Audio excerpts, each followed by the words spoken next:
What's good, YouTube? It's your boy Daddy Baz. That's your Baz. We back Tuesday recap week 5 of the NFL season. Good, nothing bad. Well, before we talk about the week coming up, we always reflect on the week that was. Type shit. As we try to steal my lines, but it's fine. What? How you doing, son? How you doing, man? Feeling euphoric. Big week. Forward. Euphoric, SAT word type shit. Ravens won, so I'm happy about that. Uh, life is life in a good way, in a great direction. And I won some money. The parlay I hit, the parlay I said in the show last week, it hit.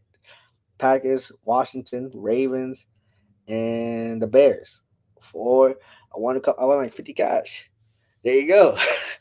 I won that, and I did it in a teaser. So basically, I came up a little bit. So now I do $1 bets on everything, except for like my parlays. If I'm feeling confident, a little 5 on it. That's why I came up a little bit this week.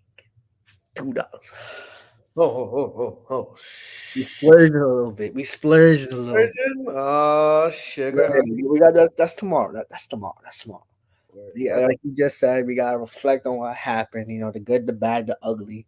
So buckle your seatbelts, grab some water, drop a like, subscribe if you're new, tell a friend in advance. Got to Propel, no sponsor, and let's get right, man. Thursday night, it was Falcons, Bucks, NFC South. This game was kind of slow in the beginning, but then because you see the final score 36-30. It wasn't really. It was a well paced game. I thought that like the Falcons, they scored first. I was like, okay. Bucks answer. Mike Evans. Okay. 100 career touchdown. Congrats. No, tomorrow it's fuck Mike Evans. But for today, congratulations. And then young Way Cool missed. He missed like 2 kicks. Kick got blocked. He was going through it. Not gonna lie. Do I pick him up off of waivers on fantasy? Absolutely, for sure. Then Kirko he was dealing the whole game, and if they had lost, it would have been like a big like calorie game because you got 500 yards. Like you have the franchise record as an Atlanta Falcon, and a losing effort is nuts. But then a career high too. It was a great game by him. Like literally this was the vision for everyone who is an Atlanta Falcons fan. Oh, we got Kirko Cousins. He's one to distribute around everybody. Kyle Pitts had one of his best games as a Falcon. Jake London killed it. Freaking Darnell Mooney, who's proven to be one of the best free agent signings, he killed it. Cordell Hodge, he didn't get a lot of the touches, but when he got the touches, he did great, and he got the game-winning touchdown. So everyone, the wealth was being spreaded. He was dealing. Baker, they played more conservative because they had the lead. I would have loved for him to throw it a little bit more. One for the parlay. A lot of people had him for 200 yards, and he only had like 180. Two, you got, especially in division, those games matter more than just any interconference, out of conference game. So if you have opportunities to put foot on neck, you do it with no hesitation. So defense was not played at all. So if he was looking for like which I appreciated because all of the games like prior, like Patriots and Jets was a snooze fest. Bills and Dolphins was a snooze fest. Like it was So now it was this game. So now the expectation is like every game is gonna be like this. Where probably not, but we'll see. But this game was great. I thought this game was great. I thought the right team won, and now it's like everyone's like kind of even out. The Saints unfortunately lost, but there's like no one's like leading the charge yet. Everyone's still within the same. What is the 3 contenders are still relatively in the same bracket, kind of. Yeah, 100% agree with everything you said.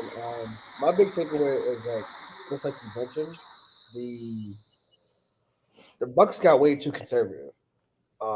They were able to move the ball. Atlanta's defense is leaving a lot to be desired. You would think that all of their free agency, oh my God, they got Justin Simmons, they got Matthew Judon, they still have AJ Terrell, and like that secondary. So Jesse Bates as well, one of the best safeties in the game. It's it's a lot of bend and breaking at the same time. Like Mike Evans had two of them things. Chris Godwin had some good yards. What surprised me most about the Bucks was their ability to run the ball effectively, but not really because like Bucky Irving, he should be the number one running back in the Bucks. Bucky Irving Bucks. Besides the name, this dude had I think he had like 34 yards rushing, right? Only on like two carries. Everything else is quick dump offs to him. Imagine if you keep feeding him and keep getting him involved in the run game. Obviously, not next week because he played the Saints, so fuck him. But going forward after the Saints game, you definitely should like, yo, I keep like lock in type shit. Um, this game was fun. This game was one of those like, oh, Thursday football division matchups should be fun. Should definitely be fun like this, and not a snooze fest like Cowboys Giants. I'm sorry, yo. I'm on vacation and I was napping and I came out the show and I'm still tired, but it is what it is. We rally. But my big concern, can both of these teams, Atlanta specifically with their offense, was this an exception or a trend? Like last week, they didn't score an offensive touchdown. This week, they scored what? How much? 36? They missed field goals, of course. I think 4 or 5 touchdowns ish. And it's like, okay, what can this be a consistent thing? Moving the ball down the field. Kirko looked comfortable. He looked good. And then I don't know if that's a situation where the Bucks secondary is depleted to shit, and that's why Kirko went off. NFL is a topsy turvy league when anything can happen. Some teams continue to ride a momentum. We'll talk about one of them soon. Others have to adapt. So I'm excited for both of these teams. Yes, they're both 3-2, which is perfect. I needed them both to come down to earth, bring us back, come back. But more importantly, Baker Mayfield has been dealing lately. Obviously, I want him to be like shit next week, but the league is good when there's a lot of so like decent to good to great teams. Like when there's a lot of those teams and they all have to face each other, especially all in the same division. Like for the longest time, why was the NFC West considered one of the best divisions? Right, because three of those teams were phenomenal. Now, not so much. The AFC North for years have always been considered the best division because all four of those teams any given Sunday can beat any one of the other four. And that's evident. And we're going to talk about Shabazz Ravens in a second. But good game, great game. And hopefully the momentum continues in the next couple of weeks, especially next week with Seattle versus the Niners. Vikings beat Jets in London at 9:30. And this was one of those perfect time games where it started at 9:30. It ended at like 12:55. Then boom, like red zone started at 1. So it was like perfect timing. It'll also talk about the big news that happened today with the Jets firing Robert Saleh in a second. Vikings, they find ways to win. And that's something that you gotta be grateful for as a team. Because it's like, oh, what if Sam Darnold turns into a pumpkin? Like that's what Dick, right? And also a lot of people are not as bullish on the Vikings. They're like, cool, they're winning games, but what happens if this? Well, this week, the Vikings had a good first quarter, partly through the pick six, but outside of that, they didn't really move the ball effectively or down the field at all. And then Aaron Jones gets hurt, so that also is something to keep in mind for the future. They might lose the next couple of games. Who they got next week? No, they're on a bye, so they're chilling. The perfect timing for a bye because Aaron Jones. What makes Sam Darnold and a lot of quarterbacks good is play action. Like in him running the ball effectively and dump offs and stuff like that, he was a key to make Sam Darnold look good. Then their backup, fine. What obviously the big part of this game was the Vikings defense. The defense made Aaron Rodgers look old and broken and bad.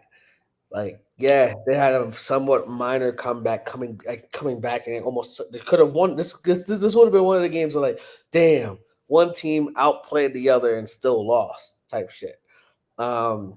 Give credit to the Jets defense for only allowing one offensive touchdown. They were allowed 16 points only, and their team scored 17. But what was the difference? The pick six. Like that's the key. That's the reason why the Jets lost. Mm-hmm.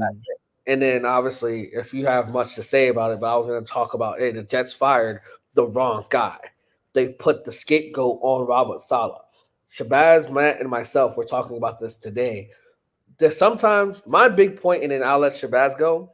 What I told them was sometimes coordinators, just let them be coordinators.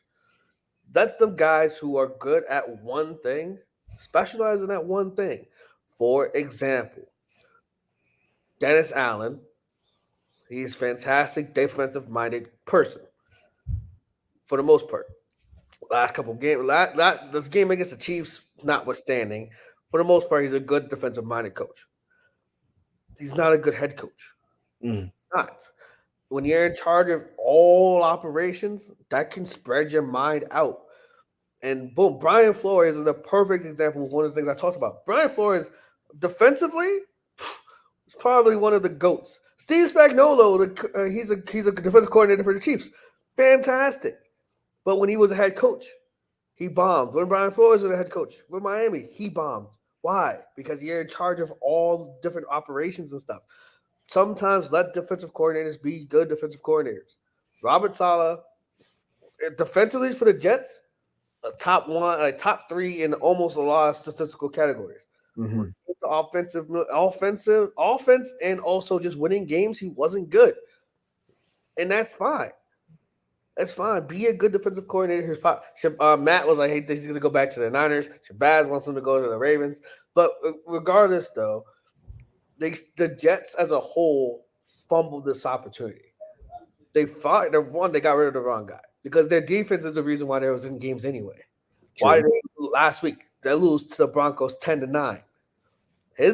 His defense gave up 10 points only. Where's the offense at? Why offense only scoring 9?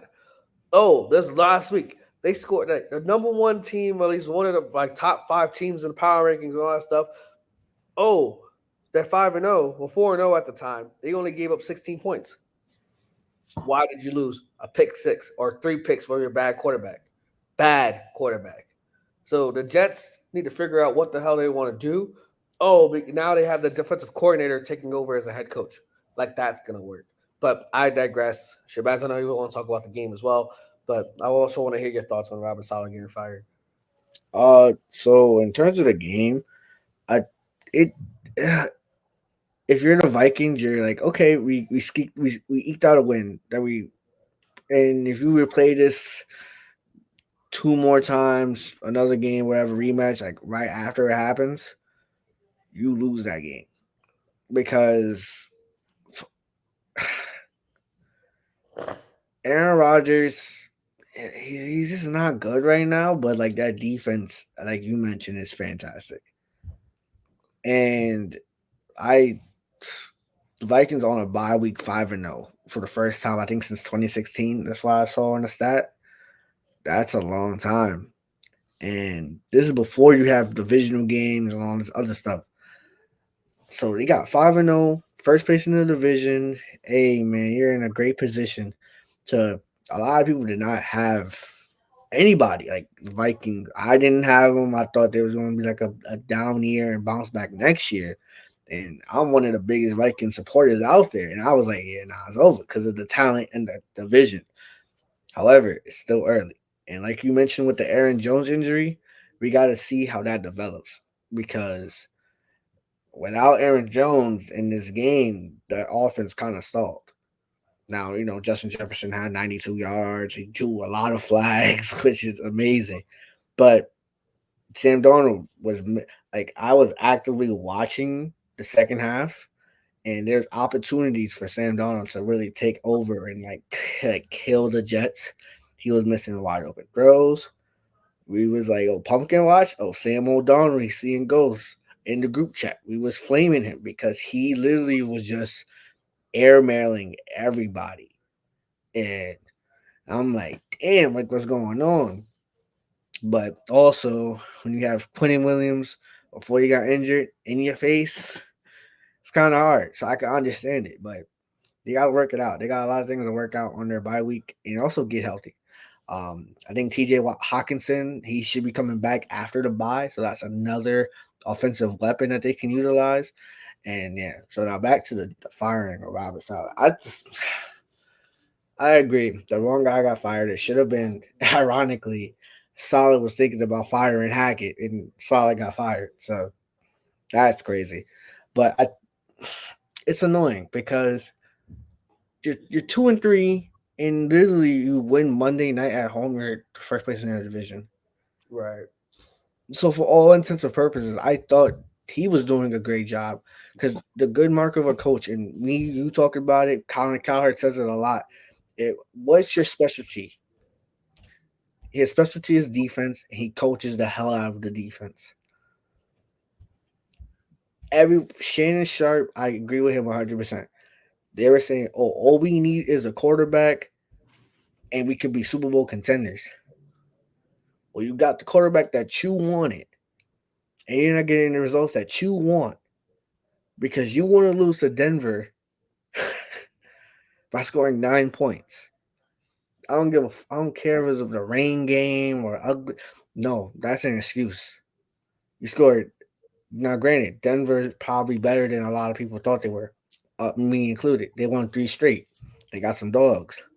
But when your quarterback only throws for like 60 yards, net yards, like total yards, and you lose that game because your offense is inept, who's that on? Calling cadences when you're not supposed to. You're in goal to goal, but you want to call a cadence and get a false start. We talked about that in nauseum last week, which pissed me off. Here, Aaron Rodgers played bad. No one really got at him for playing bad, but yet the coach is fired, and that's a distraction of the real problem, which is Aaron Rodgers and Nathaniel Hackett. And then this month, I'm trying my best not to curse. This guy Aaron Rodgers, he gets hurt, literally gets hurt. Was about to walk to like the medical tent, and then as soon as the group did like the roughing the punter, he miraculously comes back. He looked like he needed a Fortnite revive, just crawling, gets back up, and then he wants to continue the game. That just got me so heated. So Robert Saleh, I think I saw a report. He's taking a break rest of the season, which is fine. Hey, if you need a home, come to Baltimore. We need a defensive coordinator for sure. But it's a shame. Another black coach is not there no more. And I agree with you with some coordinators are just meant to be coordinators. But I hate putting people in a box. I hate labeling people because they can be more. Yeah, but that's the thing though. Like Robert Saleh got his chance. That's cool and great. Like Brian Flores has been a coach before, and like twice didn't work out. Dennis Allen been a coach for the Broncos. It was ass. It was ass. Like no, not the Broncos. I apologize. The Raiders. It was ass. And then the Saints. Okay, maybe in different scenery. He's learned more. He's an in-house guy. Like my point of definitely don't label people as just coordinators because you never know. Dan Campbell, right? Perfect example. He was just a tight ends coach, and then boom, they gave him a shot, and then all of a sudden, boom, he's awesome as a coach. Mike Tomlin, he worked with defensive backs, and then boom, worked his way up, and then boom, became a coach, and he's fantastic. So I don't want to just label guys and never give him a shot. But when it doesn't work out, and we talked about this before, and we can move on to this other games and Sunday games. We move on. Kevin O'Connell said about quarterbacks, right? If some quarterbacks make bad organizations, or vice versa, bad organizations make bad quarterbacks in terms of development, in terms of actually being a good organization. Take Sam Darnold for the Vikings, for example. Resurrected his career, and he's fantastic. Same thing can be said for coaches. The Jets haven't won anything. The closest thing they came to winning was 2008 when they went to the AFC title game. Oh, that's 9-10, because they lost the Steelers or whatever. Point is, ever since then, they have not won anything. They have not won anything. So every coach that comes in there is fighting an uphill battle because you have a terrible owner, you have terrible organization, your defense is fine. It's always something. It's always something, and that's what a mark of a good coach is to bring everything together and hopefully build something. But hopefully Robert Sala's fine. I hope he gets paid $20,000 a day, by the way, to not coach. Sign me up for that. But regardless, though, we move on. The Bears, they handle their business against the Panthers. Caleb Williams, another week, looking better and better every week. You know what I mean? Can I start something? You cut me off, huh? No rudeness, yo. You see this guy? Get a load of this guy. Panthers beat. I said Panthers. Bears handled the Panthers 36-10. It was ugly early. This was my survivor pick, so shout out to the Bears. I don't know. I feel like you got to give him credit. I'm gonna give him credit because at the end of the day, these are professional athletes, but like it was the Carolina Panthers. Oh, man. It was the Carolina Panthers. Like the Saints dropped 47 week one. Just trying to save my Saints, man. Bro, it's the Carolina Panthers, bro. It is the Carolina Panthers. Now, I will say he looked okay. Except for that one audible, like, oh, we got fire on. I don't know what that was. That was weird. But DJ Moore revenge game, he was electric. That connection is going to get better and better. Cole Kmet made some plays I saw on red zone. And then they're running the ball well. And see what happens when you get a young quarterback a chance to like play action pass, a chance not to get hit every 5 seconds. He's not throwing 40, 50 times a game because you're balanced. Like it creates more opportunities for big plays. And I'm not a Bears fan. I'm not even a Caleb Williams fan, but you got to give him credit. And now the easy part of the schedule is done. Now they got London. They're going to sprinkle some divisional games later on. Now this is where we start to see that technically this is a standalone game. His second one. So, like, let's see him be consistent because he had who they played in week 4? They played the Rams. He played decent, but it was shaky. This is his first, like, real great game. Let's stack those up because your contemporary, the young bull, Jaden Daniels, he's been stacking them up consistently since the first week, but mainly since that second week because they're on a 4-game winning streak. We'll talk about them later. But hey, man, I gotta give them credit. And then our defense is amazing. Like they won me my fantasy matchup. I didn't need their help, but they definitely held it down too. So they're playing great football. Can I go now? You can go now. Okay, my fault. You said everything. Panthers suck. That's obvious. Man, I said this before. It's almost like I watched this shit, man. I said quarterbacks like Andy Dalton, like Gardner Minshew, like Jacoby Brissett. It's like yes, they can win you a game or two, but the more you have film on them, the more that you see is exposed, boom, you get cooked. Now, Joe Flacco is a weird exception because Joe Flacco is just a fucking immortal. Whatever, man. Now, he still lost, but again, he's like a freaking immortal in terms of playing well. Just Andy Dalton is like this is his role. He'll come in, provide a little bit of a spark, and then we'll see what goes. Bears 3-2. They got the Jags in London. We'll see. We'll see. Also, Phil peek behind the curtain. I was on for the 1 o'clock slate. I was on my way to a wedding, so I got like the first half and like most of the third quarter. But like a lot of endings that some of these games are blowouts anyway, so I didn't really care. But there were some games I saw from start to finish. Ravens Bengals is one of those games where I was like it was a heavyweight fight, and the AFC North is always like this. Bengals fall to 1-4. Ravens handle business. Well, not really handle business because they're down 10 points in the fourth quarter. I was like, yeah. I was like, yo, what happened? You guys were up and then down. And it's your pass defense leaves a lot to be desired. Lamar Jackson shows why he's him. Derrick Henry, best free agent acquisition of your team, and we just gotta figure out a way to because we knew that the Bengals off. I said it. I said the Bengals offense is not bad. They just can't stop nobody. Case in point, they couldn't stop the Ravens when it mattered most. Both quarterbacks performed fantastically. They both get an A+ from me. They both had one costly turnover. Lamar's in overtime and Joe Burrow's in the fourth quarter with a bad interception. But regardless, though, it came down to play Lamar Jackson when he dribbled a dude's head off the ground and threw a touchdown to Isaiah Likely. Put your fucking hands up. That's all absolute cinema. Like he's him, bro. That's all I can say. Good win by the Ravens. That's three in a row. That's three in a row for Baltimore. And that's crazy. That's the Ravens go up, the Saints go down. That's like we can never win in the same fucking week. Like, why not, Shabazz? Like, so hey man, we're gonna try to get that. We're gonna try to get that spell worked out where we both end up, winning the same week. Hopefully this weekend. We'll talk about that tomorrow. I'm a dip. Unless you're bad talking stuff, but good win by Baltimore and the Bengals.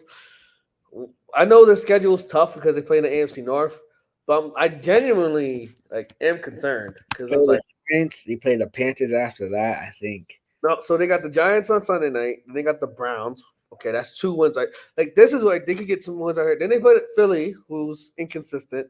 Then the Raiders. So this next four games, three of them are winnable. So, but the Giants, man, we're gonna talk about the Giants later. The Giants game for sure. But we'll see. But Shabazz, Take it away. Take it away. All right, y'all. So my team, saying went through. Chris Broussard is the epitome of how I felt after watching that game. He does this bit where he has a Versace robe. He put his feet on the purple Jordan 12s on the table, talk his smack, say the shades on, make a sandwich and a soda pop. But this week he had one shoe, he had half the robe on, a mini half a sandwich and a little soda can, bro. That's how I felt after watching that game. The emotional roller coaster that I had was just like when we won, huge weight off my shoulders. I'll set the scene. We up. We up 7. I thought Lamar scored that freaking diving touchdown. Yeah, literally how Chris Broussard looked. That's how I was feeling. Shout out to Natcher doing the Lord's work. But for me, man, we score up 7-0. Then we get a stop. Then we up 14-0. No, I'm lying. They did score. T. Higgins, yes. Then we score again. Then we get a stop. And then the dude punts it at the 2-yard line. And then we get a rare safety. Like Derrick Henry got stopped. I think he tripped, or the guy just like blitzed the middle and like literally like hit him like dead on and got the safety. So it's 14-0. And then the kicker is that they get the ball back at halftime. So I'm like, fuck. Then right when it's like 30 seconds left, you could try to go for the field goal, but Joe Burrow's like, fuck it. I'm trying to get these points. What are you talking about? Because the difference between this game and in the Washington game, they settled for field goals and they lost. They was trying to we need to get touchdowns. So fucking Jamar Chase finally woke up. I don't know why he woke up against my team, but hey, fuck it. Busted coverage. I looked at the replay. Definitely was busted coverage. The safety played way too low, but blew us out. Bow. What's his first touchdown? To 17 to 14 at the half. Second half, they get the ball back first and they score. So it's 24-14. But Lamar is just dealing, man. He is surgical. And to all the people that say, oh, Lamar can't throw, or Lamar can't come back when he's down double digits. He was down double digits literally the entire second half. Literally. Because he'll score, then the Bengals score again. Score, Bengals scored again. So, like, for him to continue to put the pressure on Cincinnati to score touchdowns, it the pipes burst because when Joe Burrow was having a perfect game, which he said in the beginning of the week, I have to play damn near perfect to win this game. He was playing damn near perfect. 392, 5 touchdowns. I think he only missed 9 passes. That's pretty perfect in my book. But when you have a chance to ice the game, you throw up interception to Marlon Humphrey. And I was like, oh, yeah, it's lit. We get the ball back. Let's go into overtime. I thought we was going to win. Fuck it. Go into overtime. We get the ball first. I'm like, oh, yeah, it's lit. We got the ball first, nigga. Come on. Lamar fumbles. I'm like, no way this is happening right now. No way. He fumbled, but then the football got literally. If Maya was right next to me, I'm at my sister's house. But if Maya was next to me, she would literally tell you the emotional roller coaster I was going through in this overtime. When he fumbled, I almost broke my phone. Then Evan McPherson freaking misses the kick because of a bobbled snap. Oh, I was doing the fucking jubilation shit that we be doing. I don't know how we started doing that, but I was lit. I was like, oh, it's GG. Then the first play, Derrick Henry runs it in to the 10-yard line, and then Justin Tucker takes it over. Cinema. Cinema. If you're a Lamar fan, I think Nick Wright said it too. Which shout out to him. When he's right, he's right. If you're a Ravens fan, if you're a Lamar fan, you're ecstatic. If you're a Ravens fan, which I am, there's cause for concern because we can't be having these flip floppy defensive showouts. Our offense has been really better every single week. We was okay against the Chiefs. We were solid against the Raiders, but we should have put the foot on the gas. Once Lamar said he wants to punish people, dominate the Bills, dominate, well, not dominate, but no, dominate the Cowboys. Then that's when he said, "Oh, put four on that, dominate the Bills." And this is like the first we had to really put everything on the line. Now we gonna talk about it tomorrow, but this game should be Sunday night. If they did early flexes in the season, which they don't, man, Commanders, Ravens, the battle with the DMV, cinema. If you're the Bengals, you're upset, you're mad. If you're a Joe Burrow fan, you know this is why he's top 3. But if you're a Bengals fan, you're like, damn, what more do we have to do? Like your defense is ass. What do you want me to say? So great win by us. I'm glad we won. Yeah. Simple. Dolphins beat Patriots and the someone's gotta win game of the week. I'm grateful that Red Zone didn't show this game at all. I don't care about this game. Dolphins win, sure. Patriots starting Drake May next week, I know. so that's fun, I guess. Both offenses are offensive. Uh, I have any? You have any more thoughts? Because I don't. I don't.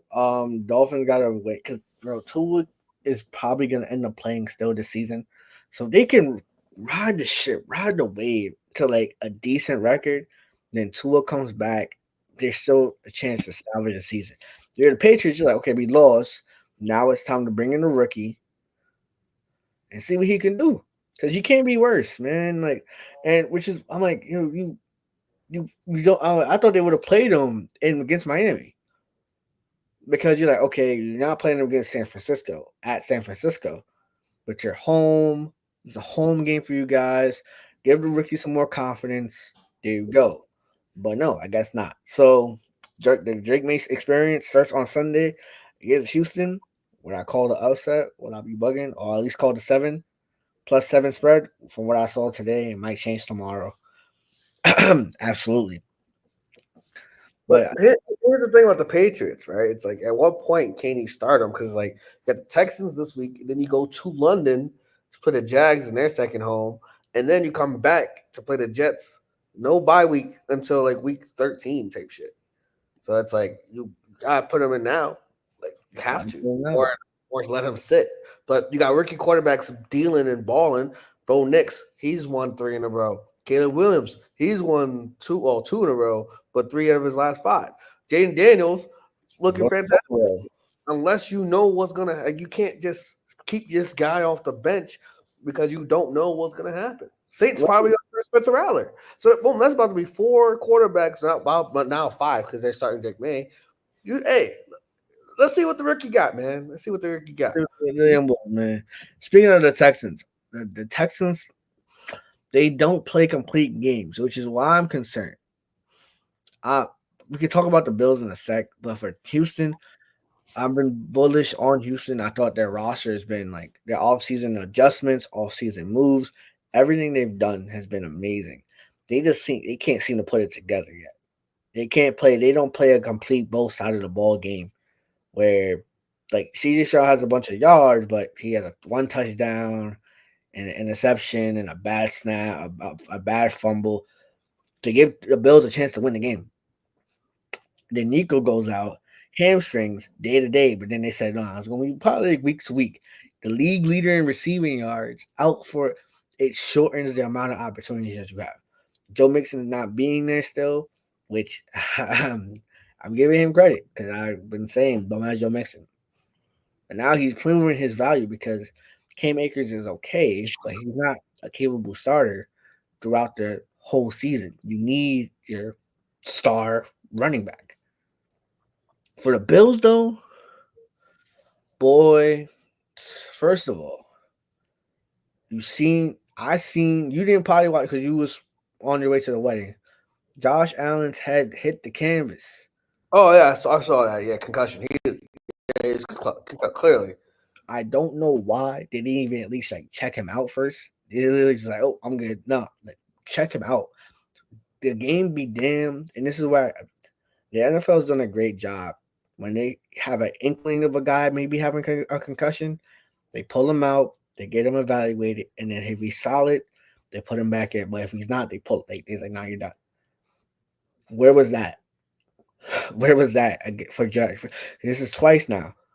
One because he got clocked in Baltimore, and he got clocked here, and he's a warrior, he's a bruiser, he can take the hits, sure, but at what point do you like, hey, for a drive, for a series? He was trash anyway. 9 for 30. Yeah, that's bad. Like he was terrible. This is his worst game ever. So even if he had a concussion or not, you can't get worse than that. And then the coaching. You have a chance to even just get it to overtime. And just do the same. Fuck it. Keon Coleman, deep shot. Matt Collins, deep shot.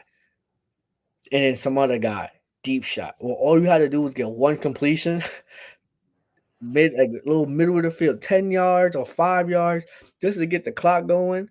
Then you run it and run it and run it.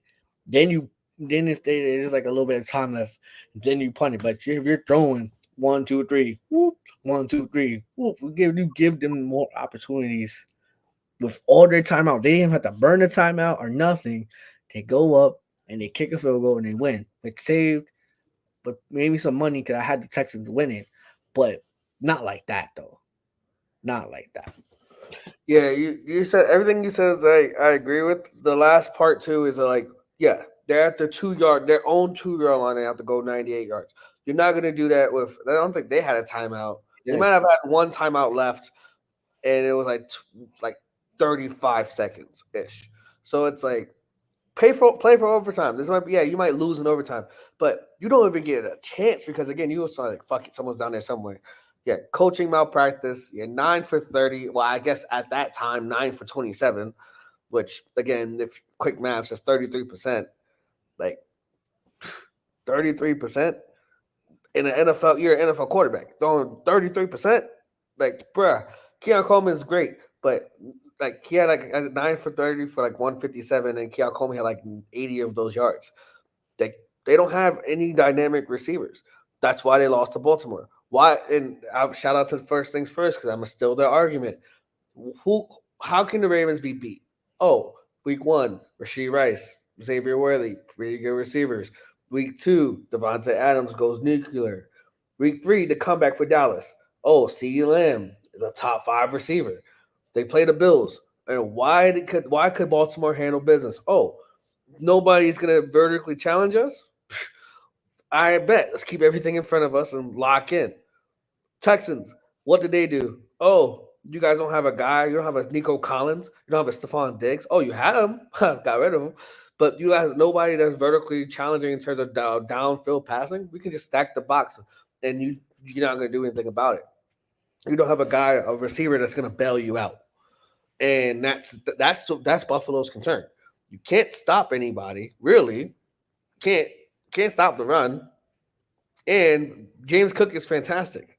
But if you can't get a run game going because, oh, I'm going to just put 8, 9 people in the box because you guys have no vertical threat, what are you going to do? So offensively, they got to figure it out. They play the Jets Monday Night Football. Mm-hmm. So that's going to be, it's for first place in the division. I don't know. Because this is the Texans. I'm gonna talk for a second, real quick for the Texans. The Texans should have blew them out. The quarterback goes 9 for 30, and you only win by 3 points. CJ Stroud, you mentioned it perfectly. They never play a complete game. It's sometimes it's even phases where defense is on fire for like a quarter and then the offense sputters, or the offenses are fantastic and the defense sputters. They have to play a complete 60 minutes. Turnovers be damned. CJ Stroud, all this MVP talk, all this preseason hype about you, like, yeah, cool, you're winning games, but it's not pretty. It's not pretty. It's not like the Commanders. We'll talk about them in 2 games, but hey, they win, and a win's a win, right? It's hard to come by in this league. Jags beat the Colts 37-34. The Jags get their first win of the season. Trevor Lawrence had his best game of the season.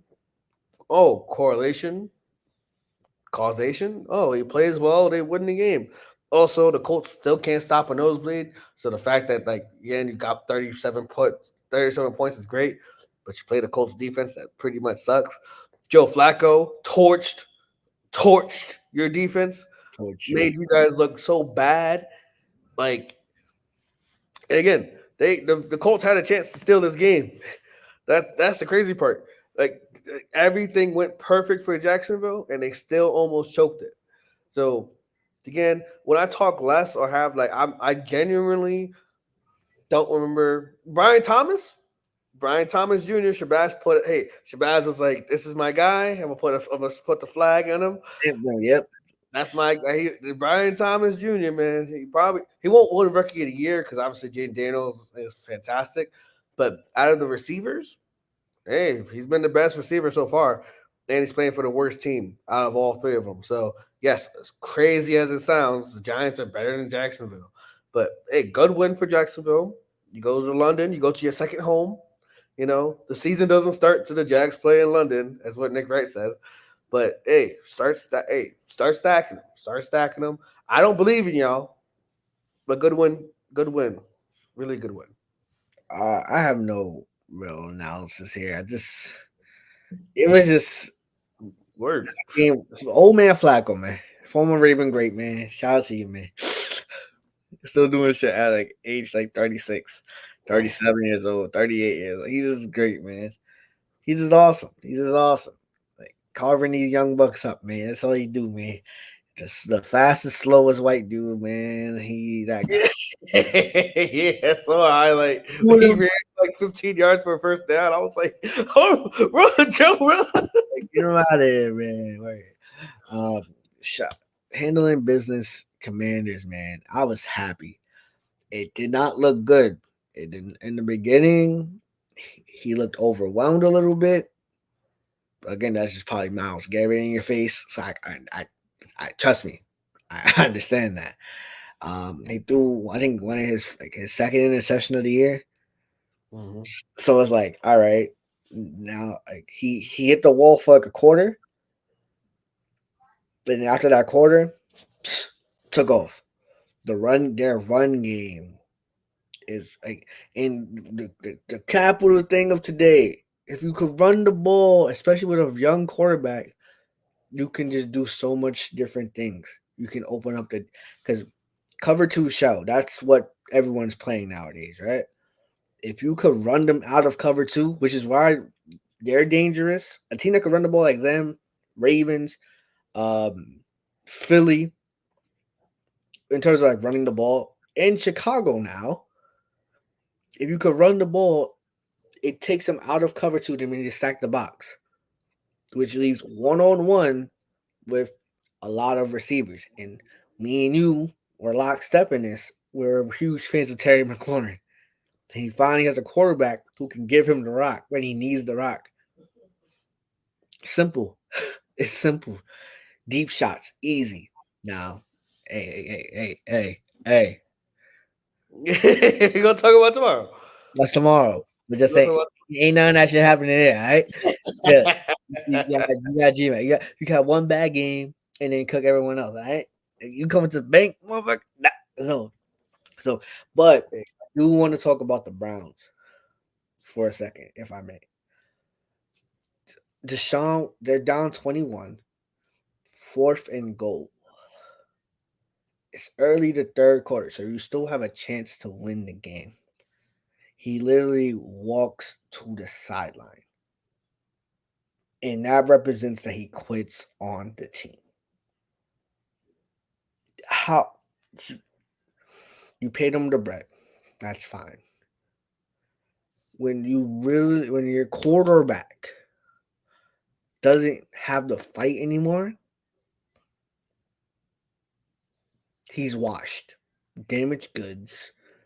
Bench him yesterday. Because with Jameis, for you former Saint Great, Jameis Winston, 30 for 30, but he also threw for 5,000 yards that year.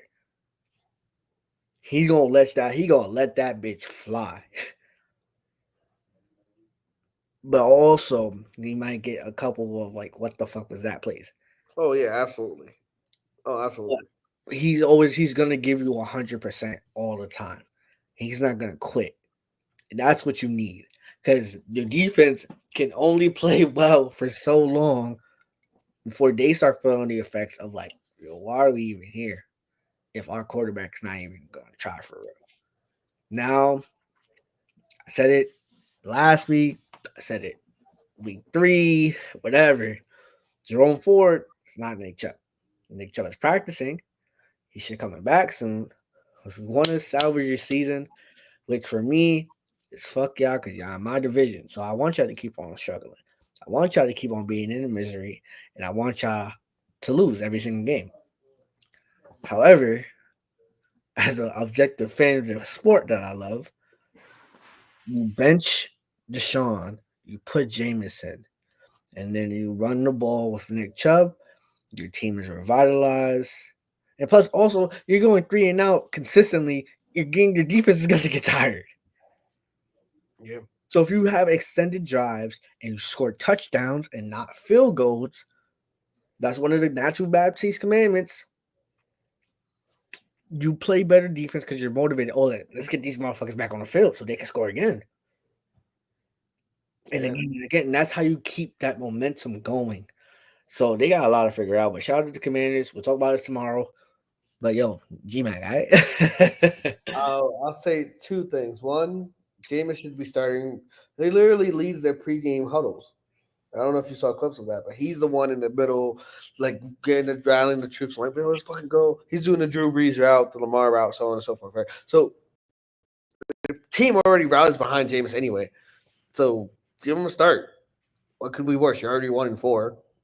You go 1-5, you go 1-7. Like what? At what point do you? Is it a sunk cost? Like that's where. And if you're a quick nerd, sunk cost fallacy. It's like okay, like you already spent the money, so like all right, we still gotta do it anyway. No, if it's done, you're guaranteed the money. I'm not saying cut them, but sometimes you just need a different perspective. Sometimes, exactly. Second thing, Commanders defense is underrated. Shout out to Bobby Wagner. Shout out to Frankie Louvu. They're 2 guys. They don't have a good corners, but they're 2 guys that cornerstone guys that can get after the quarterback. And Bobby Wagner, Defensive Player of the Year, All Pro, all that good stuff. Like he's great. And he is a Hall of Famer, at least borderline Hall of Famer. He's great. So Commanders defense slowly getting better to match that offense. Amen. Say man, amen, say man.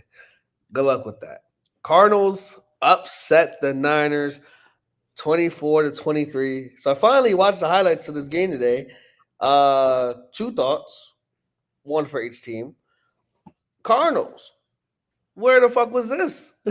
Where was this offense at this entire time? Like Kyler Murray running the ball. Who would have thought that one of the fastest guys in the league can evade people, and get actual keep moving? The first touchdown, 50 yards. As soon as he got to the 40, he had the ball out because he knew he was gone. Like where is that confidence on that play calling? There, I have one of the best quarterbacks, best football players, period, on the field. Let him use his talents. So that's one. Cardinals, fantastic offensive. Maybe Trey McBride coming back help get the passing game going. But for the longest time, this game was sloppy. There's a lot of turnovers and bad plays and bad picks and freaking a block punt, a block field goal rather for a return for a touchdown. Like the Niners offense, they didn't do anything. They didn't do shit. They got 23 points, and 7 of them came off for scoop and score with the block punt. So they really scored 16, a touchdown, and 9 or 3 field goals. Like, I get that Fred Warner getting hurt stopped the defense from being elite, but you still got guys everywhere. Like, and offensively, Brandon Ayuk had his best game, but what happened? Genuinely, what happened? I don't know what happened. I was at a wedding, having a good time, dancing with some Indian shorties. I was having a good time, regardless. My point is, because one, Cardinals and Niners are the same record. Cardinals right now are second place in the NFC West. Who would have thought? Who would have thought? 2, the Niners have 3 losses. 2 of them to in division teams that they're supposed to be better than that. They're both 7.5-point favorites. Both of them. Both of the times they lost to the Rams and the Cardinals, they were 7.5-point favorites. And you lose outright. Why? Turnovers, settling for 3. The Rams game, that was just an anomaly. Brock Purdy played a good game. Just the defense could get a stop when they needed most. But this game, Brock Purdy was that Mr. Irrelevant 7th-round pick. Looked ass. He looked bad against a Cardinals defense that let Commanders go crazy, let the Lions go somewhat crazy, and let the Bills go crazy. It's one of those things that, again, NFL, any given Sunday, the law of averages always balance out. And these teams are closer than you think. But, man, I wasn't expecting. And this is why I'm grateful that Arnell Elements already picked the Niners. Because I was like, oh, yeah, go to the Niners, But division games, man. Division games, no matter who you are, where you are, is pride. Especially early in the season where the Cardinals think they can salvage their season and start stacking these wins. Amen, say amen. I know I'm long-winded, but Cardinals, great win. Great win, and hopefully you start stacking them and continue to winning. So Brock Purdy goes 19 for 35 for 244, 1 touchdown, and 2 picks. 2 picks in the fourth quarter. That's why the Cardinals were able to come back. Also, something that you always expect with the Niners is they can't stop the run. Especially with Fred Warner out. They cannot stop the run. So you would think, oh, let's run the ball. Well, the Cardinals did just that. James Conner, 19 carries for 86 yards. And then Kyler Murray himself, 7 carries for 83. Like, stuff like that happened. And then Trey McBride being there. Michael Wilson doing that. Like, Marvin Harrison had 2 catches. But, like, I'm pretty sure they were double covering him to leave everyone else open. And then the defense played inspired. Those divisional games, bro, it's just hard, man. It's just difficult. So, I don't know, man. 49ers got to get it together. They got to get it together because people still have them as Super Bowl contenders. But if they keep losing, they got smoked by Minnesota because Brock Purdy played bad. Then the defense sold against the Rams, and then like if you look at their schedule, let me see. Hold on. I know they got the Chiefs in a couple weeks, so I'm like, dude, like what is happening? Hold on. Week 1, you blow out the Jets. It was Aaron Rodgers' first game, and their defense wasn't really gelled yet. You lose to the Minnesota. You lose to the Rams. You blow out the Patriots, and then you lose to the Cardinals. Seahawks, Chiefs, Cowboys, Bucks, Seahawks, Packers, Bills. Like, bro, you have a very difficult schedule, bruh. Packers, like, bro, Seahawks, Chiefs, Cowboys, Bucks, at Bucks. At road games, it's a 1 o'clock, bro. Seahawks, Packers, Bills, Bears, Rams again. Lions end the season. Like, bro, you need these wins where you can get them, bro. That's the point. That's the point. That's the point. Are the Broncos good? Are the Broncos really good? We're gonna find out. We're gonna find out. They've won 3 straight behind their defense, and Patrick Surtain the second, who he's just he reminds me, and you're gonna say the name. You I already know know exactly the name you're gonna say. the Champ Bailey, bro. Oh, the champ, Who the champ, Bailey. man? Who the champ, man? And he's not talking. He's not flashy. He just locks up your best receiver. And obviously Devontae not being there, so the vibes aren't the best. Max Crosby trying to carry everything by himself. Gardner Minshew got benched again. So all that led into, and then Bo Nix played well. He played decently. Like he didn't make a lot of mistakes. There was a funny clip going around that Max Crosby's like, "You gotta speak louder. They're not hearing you." Like that was funny, Ricky moments. But bro, the Broncos they won 3 straight. You don't know how they won 3 straight, but they won 3 straight. So you're like, oh, okay. Can they keep pace? Well, let's think about it. Who you got 7 spots in the AFC? Chiefs, Ravens, Texans, Bills. That's the first 4. And everyone else is 2 and 3. Well, you're 3 and 2. So it's like, hey, you're keeping pace. Now, can it be sustainable? Are you gonna hit some like moments, whatever? Do you think you play the Chargers off like they're off a bye? So I don't know if you guys win that game, but you're 3 and 3. Like, hey, let me see. Let me see the schedule. They beat the Bucks, the Jets, and the Raiders. Like that's like you're gaining confidence, you're gaining momentum. So you got Chargers, Saints. Ooh, Saints like Thursday Night Football at New Orleans. Panthers, Ravens, Chiefs. So like you got some Falcons, you got some hard games in there, but you got some winnable ones. So year 1 with Bo Nix is definitely not going to be a dumpster fire that it was definitely looking like it was going to be. Word.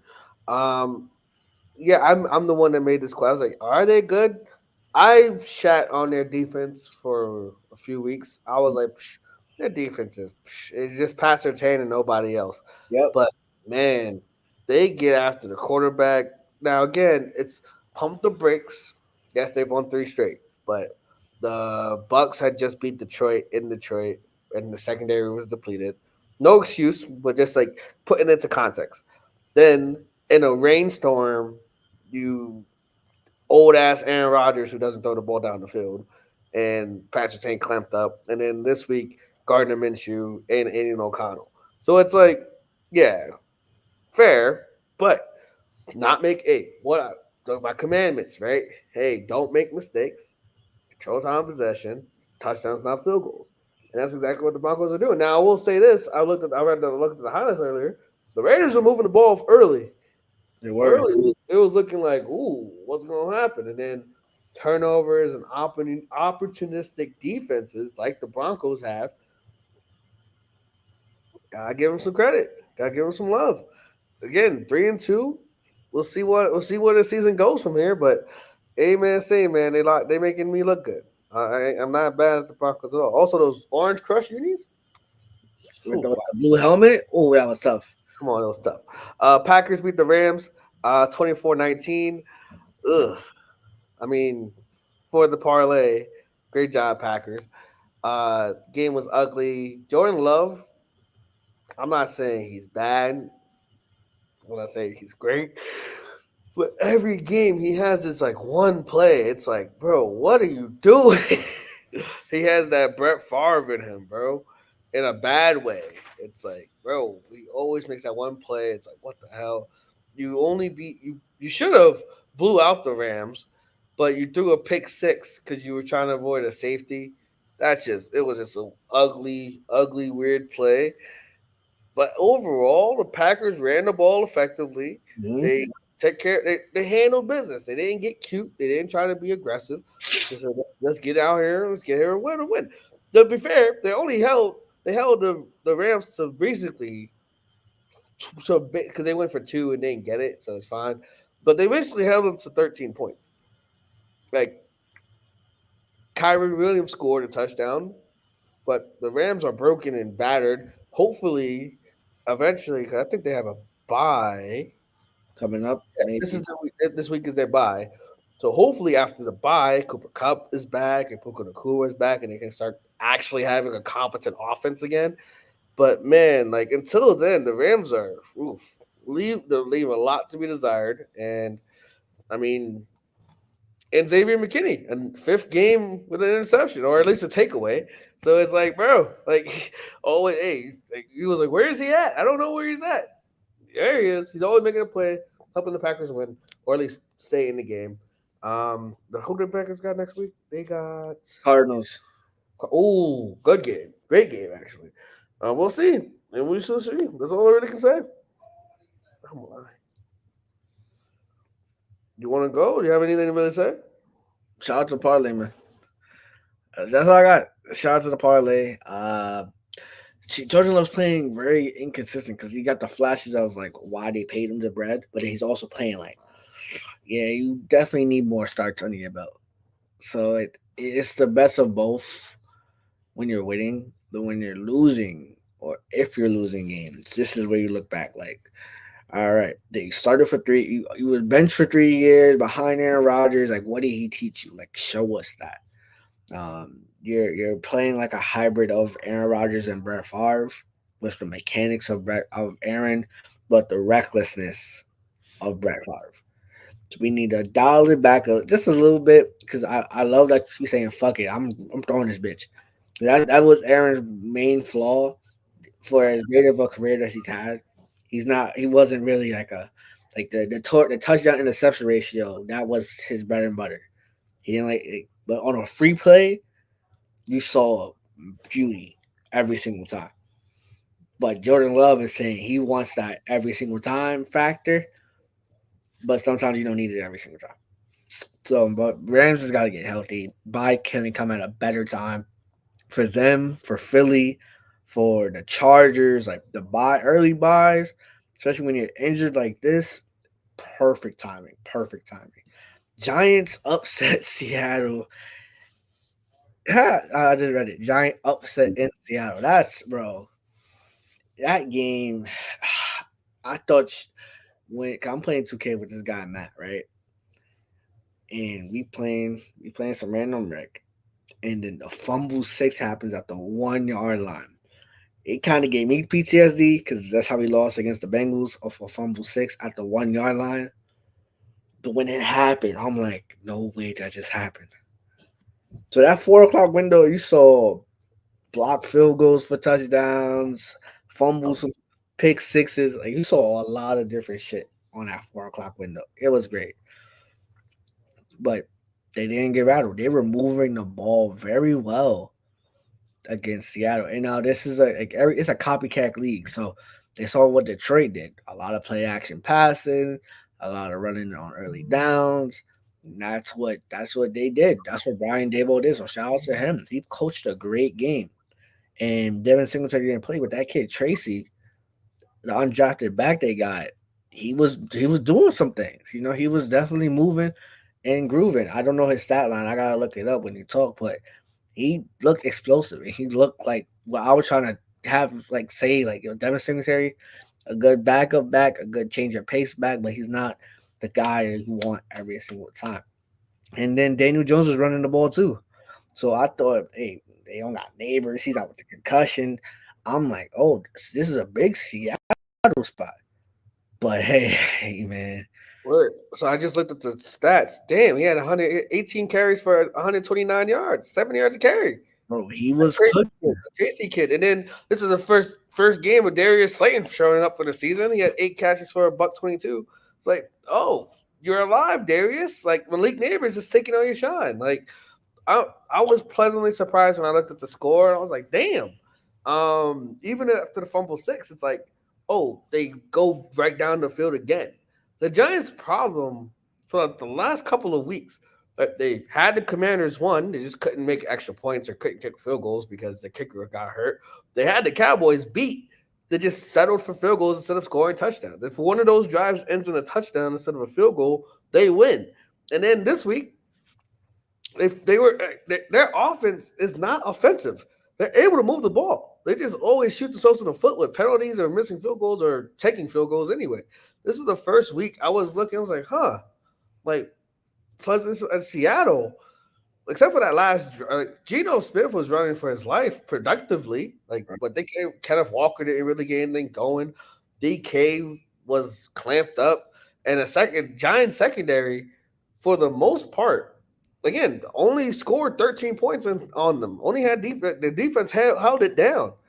Like, I'm not saying the Giants are gonna make the playoffs with this win or whatever, but it's always good when the teams are like, what? Because the Saints lost. I'm not even gonna really. Okay, I have to talk about it, of course, and that's what a lot of people getting in here like talk because at the end of the show Monday Night Football, National's gonna have a giant rant or whatever. It's fine. It's fine. But Giants 2-3, sticking around in that cluster of the NFC. I'm not saying make the playoffs or whatever, but just saying if they have an offense like this and they keep moving the ball, a lot of people thought Brian Dable was going to get fired. They did, but who knows? Who knows? I ain't gonna hold you, bro. no. I ain't watched this game for a lick. Fucking started at 9:30 and it ended at 1. I was lit off my ass on the dance floor and then got to the hotel. And no, I didn't watch this game. I watched the highlights, of course. Um, big takeaways. Cowboys, they stole this win. They did. They stole this win. Dak Prescott played absolutely garbage. The running game, non-existent still. Oh, it's not even non-existent still. It's just we just know they can't run the ball. The Steelers had every opportunity to win this game. They had every opportunity to win this game and they just couldn't capitalize. And it's not Justin Fields' fault. It's not. It's just one of those things where it's like, bruh, like I have I genuinely, I'm not even going to try to bullshit and come up with an excuse or a reasoning. This game was just bad. It was bad football. Someone had to win. This wasn't the worst game of the week because that was definitely Patriots and Dolphins. But prime time, it just, ugh. Like, and I'm not blaming Justin. I'm not saying Justin Fields was a problem, but it's like they have no weapons outside of George Pickens. And even so, George Pickens only had 3 catches for 26 yards with 7 targets. So it's like he's trying to get him the ball. He's trying to go, hey, I got one guy that I trust. They're just not making catches, not making plays. So Cowboys win. They saved their season because if they would have lost the Steelers, it's like, damn. But again, the cluster fuck of the NFC is there. So they'll be fine. And the Steelers 3-2, 2 games in a row where your offense doesn't really do anything. Well, okay, I'll say this. Against the Colts, turnovers is what did them in, but they were able to move the ball. Cowboys, just incompetence, really. And it is what it is. I genuinely have no real thoughts on the game except for that. I'm sorry, I don't have much more to say because I'm gonna have to save my energy for my giant rant coming up. That's a fact. I have some notes. One, I'm trying to say it in the most respectful way possible. George Pickens is fucking trash, bro. George Pickens is fucking trash. The lack of effort, like you'll see replays, and like the lack of effort was evident. The lack of maturity, especially at the end of the game, where granted the Cowboys guy was taunting in your face, but you're like you purposely pulled his face mask and put him on the ground. Stuff like that, those little things like that, you're not getting. And I remember last year where I was like, yeah, George Pickens is not even that good. He's only a 50-50 ball catcher, and he can't create separation in his routes. No one flamed me in the chat because we don't get a lot of views, but that definitely was a hotter take that I had, and it's aging like fine wine. Without effort and without separation, what are you? A decoy?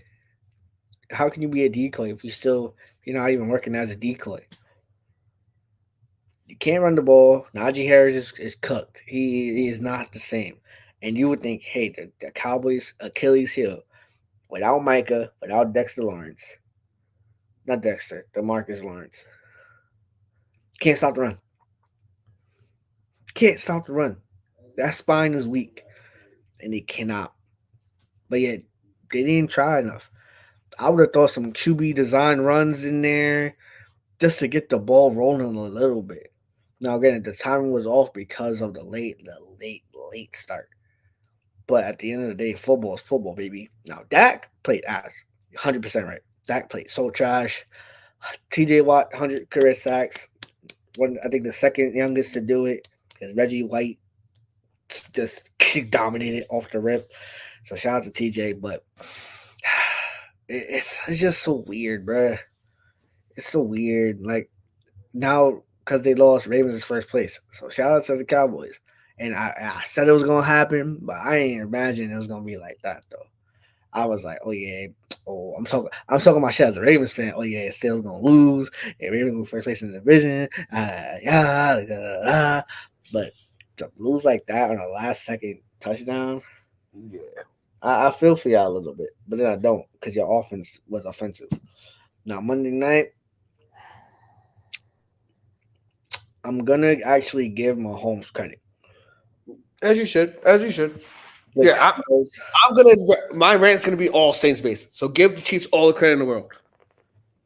so for me, his IQ, because when I forgot, I think when Troy said it, I was really like looking at what formation the Saints were in and like would he adjust? Because literally, when you guys were in cover two, he audible to a run, and when you guys shifted into cover one or to man coverage, he shifted to pass every single time without fail, and it worked. It worked. Defensively, bruh,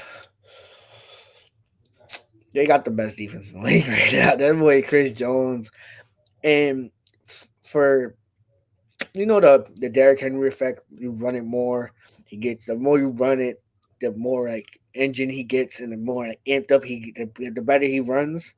It's like gluttony. The more you eat, the more you want to eat.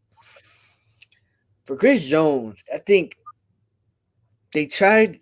He's the best defensive player in the league right now, man. I mean, we say this every week about someone new, like a Fred Warner or T.J. Watt, but consistently though, one especially in the fourth quarter where Spagnola, defensive coordinators, who know their roles and know I'm this is my lane. I'm gonna stick to this, and I'm gonna be the best at it.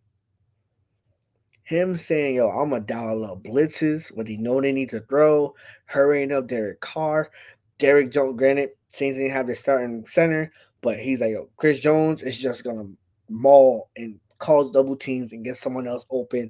Him being the perfect teammate Trent McDuffie had Olave on clamps, but got bailed out a lot on like the non-holding calls. So two things can be true. The Chiefs have a great team, but also the refs make it blatantly obvious so much times. Jason literally Jason in the group chat said watch them get bailed out by something. And then boom, they got bailed out by something. But yet when Derek Carr throws a deep ball to Rashid Shaheed and the guy like blocks his way to get the ball, they don't get a holding or pass interference. They don't get the same respect. Whew. But they're 5-0, man. They're 5-0. You can't knock it. We're the After same. After bye week 5-0, you're like, oh, yeah, maybe you lost the Ravens, okay. Maybe you lose Cincinnati, okay. But they're 5-0. And they got the Bills, they got the Niners. I know they got the Steelers defense. But they're not really they're kind of coasting to the playoffs. Now, definitely, they're not going to go 17-0. That they're going to be one game. I'm jacking against the Broncos, like where they just like, so. But they're looking great. But Mahomes is not playing well at all. He played well in the game with yardage wise, but no touchdowns. A pick in the end zone, which wasn't his fault, but still, a pick is a pick. Like he's literally throwing an interception every game. Like, so he has the yardage, but he doesn't really. Like, he's just doing enough to win. And then I'm mad because ample opportunities to sack him and take him down, but he's just shifty. So like you gotta give him credit. So that's all I got. So natural. Go off, my guy. All right, all right. So as we get more and more viewers in here, look, look, look. Saints 2-3. The first 2 weeks of the season were some of the greatest 2 weeks of my life, man.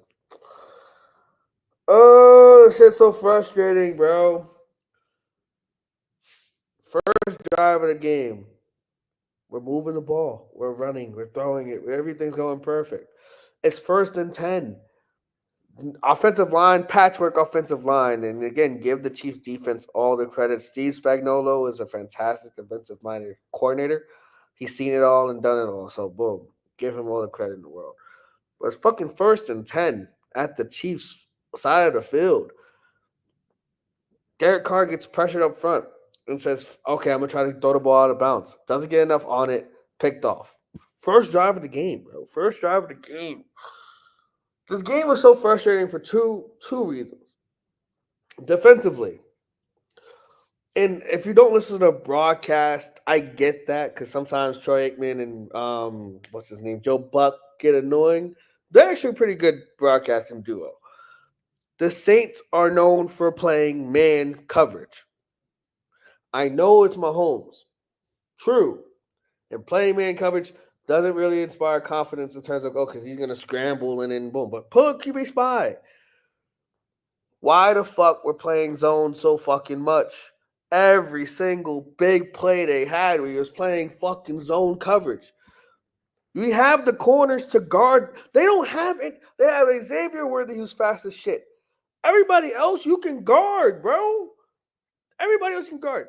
Put Tyrann Mathieu on Travis Kelce. And just let them cook. Travis Kelce had his best game of the season. Juju fucking Smith-Schuster had 130 yards receiving last night, Shabazz. Juju, bro. And then now my team that was historically, the last at least 5-6 years, great at stopping the run, fucking Kareem Hunt off of the Browns had 100 and something yards rushing last night. Kareem Hunt, the last time he did that was 2020. It is 2024, bro. So there's a lot of blame to go around. There's a lot of blame to go around. But it starts with the head coach. As I put my glasses on because I can't see and I can't read what I'm going to read, somebody said this on Twitter. And this is where it's perfect. What fans have to understand, shout out to Saint Soldier on Twitter. What fans have to understand is that there will always be excuses, legitimate ones. Offensive line, our centers out, our guards out. Alvin Kamara's dealing with a fucking bad hip and bad ribs. Taysom Hill is out. Pete Warner got hurt in practice on Friday, his hamstring. This is always something. It's always going to be legitimate excuses or non-legitimate excuses. However, good teams have to overcome those. That's why a smart QB matters, and that's why a smart head coach matters. Derek Carr for the first 2 weeks was awesome. These last 2 weeks, he has 2 touchdowns and 4 picks. These last 3 weeks, he has 2 touchdowns and 4 picks. Damn. Saints defense handled the business for the most part. Still only giving up 6 touchdowns in 5 games. Pretty good. Better than Baltimore's. Not saying much, of course. But still. Dennis Allen. Look, here's the silver lining. And I just don't have the energy.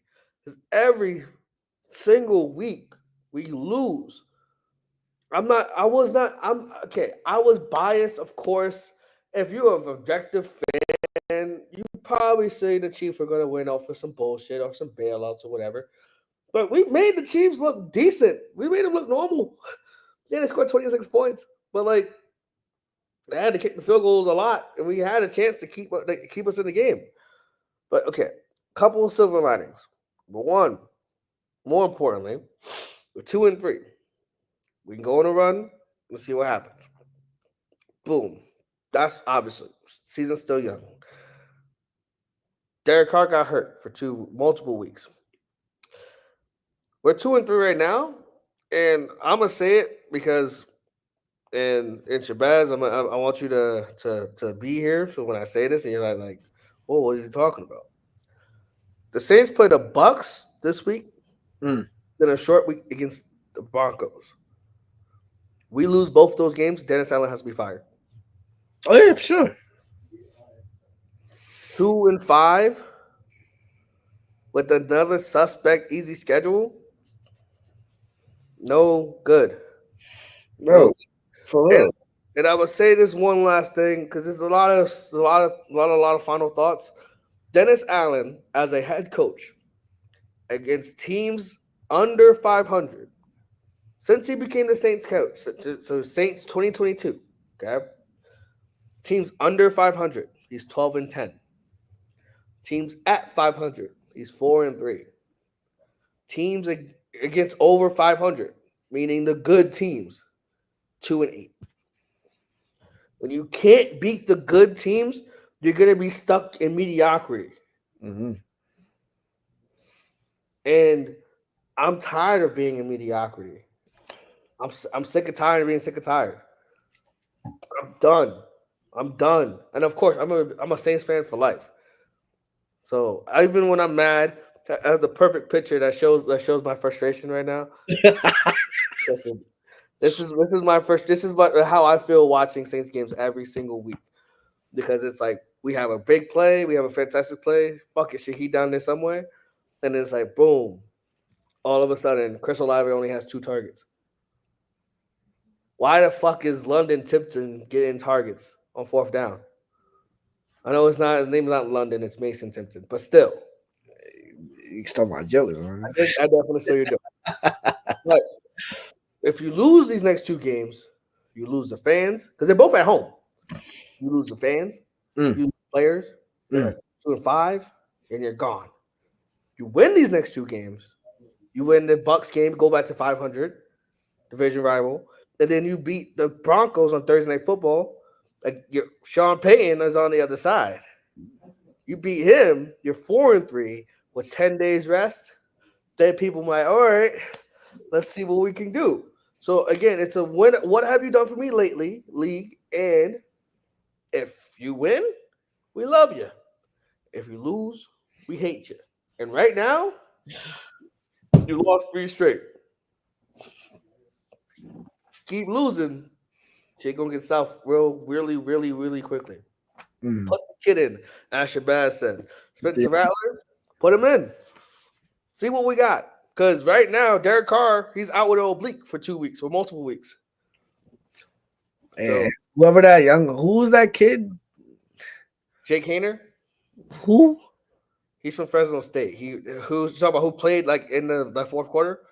Yeah, it's Jake Hayner. He's from Florida State. He was like I want to say a fourth round pick last year. Nah. Put the young buck in, man. Yeah, Spencer Rattler's in, man. The agenda is alive and well. But man, and Shabazz gave credit to the Chiefs. They won the game. They made it happen. I'm the one that put the caption handle because there were moments where I'm like, okay, maybe let's get on a run and start doing something. But this game was never really close. It was never really close, and that's the sad part. That's the sad part. But close us out, Shabazz. Hey man, great week 5. The ups and downs are there, definitely prevalent. As you know, as we mourn over the loss of the Saints, but you know, we gotta be consistent. You know, we gotta have a week where all of our teams win. Because Patriots lost, Saints lost, the Giants and Ravens win. It's like we need more consistency. So right. We need some more consistency. That's pretty much it. That's all you can ask for. It's a good game. That shit. Right. But that does it. Tomorrow, week 6. You know what I'm saying? Before that, we got some bangers. We got some banger matchups. And I can't wait to talk about it tomorrow.